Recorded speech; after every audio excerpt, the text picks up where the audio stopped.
What's going on, car family? I'm Ben Wayne. I'm Isha Wayne. And thank you for joining me in another video. Today, I just wanted to do a quick video talking about the automotive industry and what they're doing with having several different performance vehicles underneath, I guess, a halo car, if that's what you want to call it. So I reviewed the Mercedes-AMG E53, and I reviewed the 2021 BMW M550i xDrive, which is what we're currently in. And, you guys asked me to review these cars, and I enjoy doing it, but I get a lot of comments I'm seeing saying, oh, well, this isn't a real AMG, or this isn't a real M car. And I kind of get what you guys are saying to a certain extent.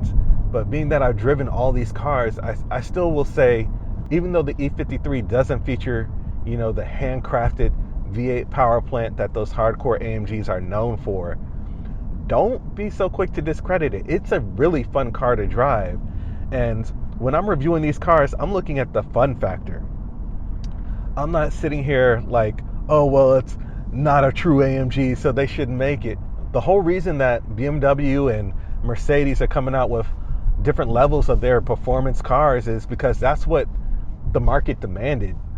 People got tired of having to put out, like $150,000 for, the full fat Mercedes-AMG 63 model, or like $120,000 for a BMW M5.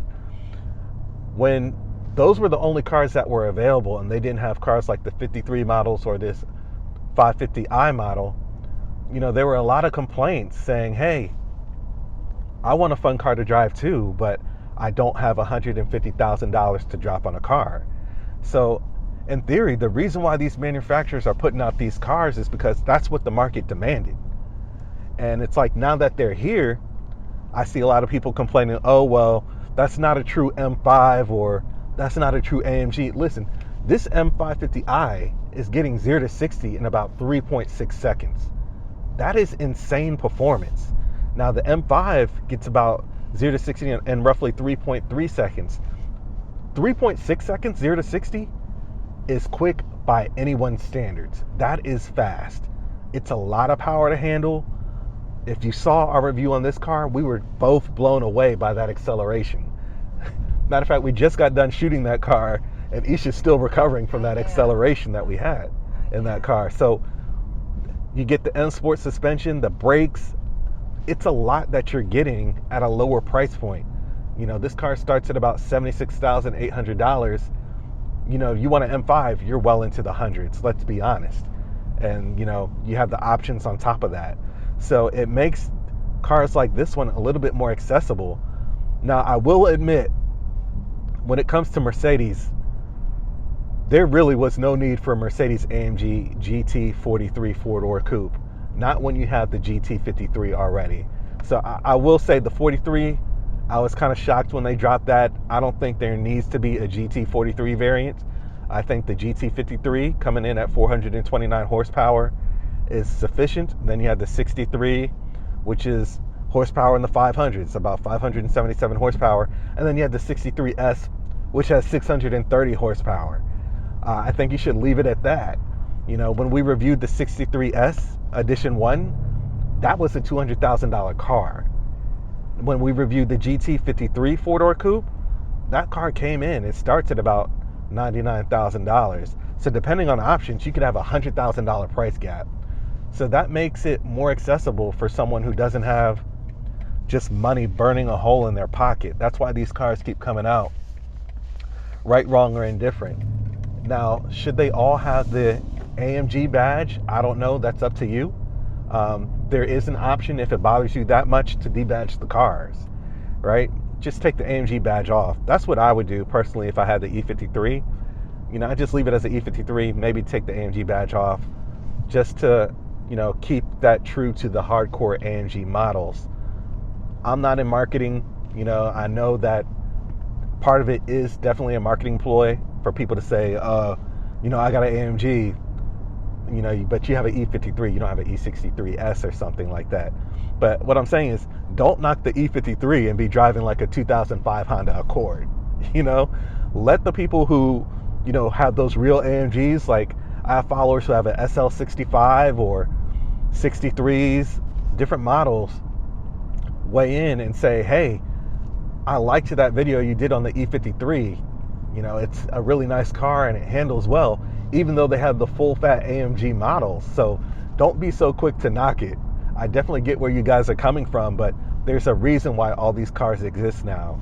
Maybe the execution of the badges is what some people have heartburn with. I'm not really sure, but let me know in the comment section what you guys think.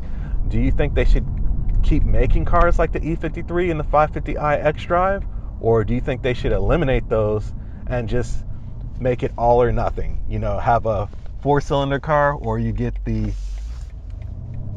you know, balls to the wall AMG and M cars. I think the 53 models and, you know, these mid-level performance models are extremely fun cars to drive. And if they were to disappear, I definitely would miss them, because they definitely put a smile on your face when you drive these cars. Yeah. It's truly something you have to experience. If you saw the videos that we've done recently, when I drive these cars, I just can't stop smiling, because even though it's not the full-on variant, I'm still getting tons of joy. It's still something that you would look forward to driving if you were able to drive this on a daily basis. You know what I mean, Isha? Yeah. So it's like, I know tons of people who don't want to spend $200,000 on an AMG or an M car that will take severe depreciation. You know, these cars depreciate severely. If you look at like a 2007 S-Class AMG model, what is that going for? You know, what is that going for today? I don't know, but I know it's nowhere near what the original MSRP was. You know, that hit and depreciation you take on these halo models, for lack of a better term, is insane. And I think it's something to be considered once you're purchasing these vehicles or looking at them, or simply if you just enjoy cars and like critiquing them. But, you know, don't be so quick to count these cars out, and, you know, don't be driving a, you know, a Kia Rio talking about, oh, the Mercedes AMG E53 isn't a real car. You know, there are other things to be worried about if that's your situation. But you guys get what I'm saying. And I definitely understand what you're saying as far as the branding. Maybe the branding should be something that's changed a little bit to kind of make the gap more visible to people who don't really know about these cars. And one more thing. Back when these mid-level performance vehicles weren't even here, people were still complaining. That's a really old Lincoln right there. That's pimp.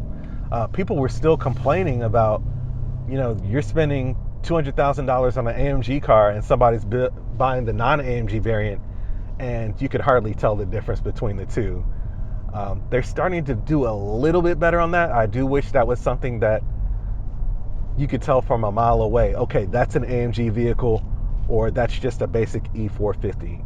I wish that there was more defining characteristics going into these vehicles that separated them, where I could see from a mile out that, hey, that person is into cars, or hey, that person just wanted a regular economy car. So that's just my thoughts on that. You guys let me know what you think about it in the comment section. I'm sure you will. Until then, please be sure to hit that like button. It definitely helps the channel. Share and subscribe.